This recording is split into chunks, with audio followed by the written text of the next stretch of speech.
Sa detalye po ng mga balita, nais palawakin ni Pangulong Rodrigo Duterte ang pakikipag-ugnayan ng Pilipinas sa China at Russia.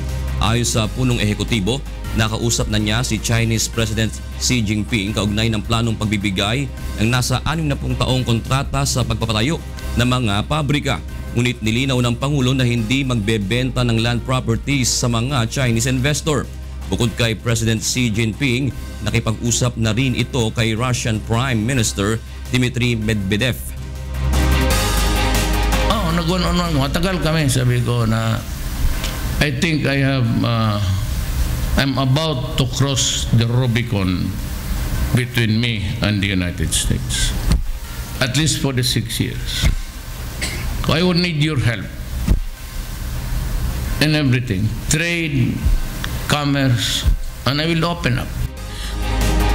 Muli namang binigyan diin ng Pangulo na hindi puputulin ang alyansa ng Pilipinas at Amerika, ngunit ayaw umano nitong magkaroon ng military alliance sa Estados Unidos.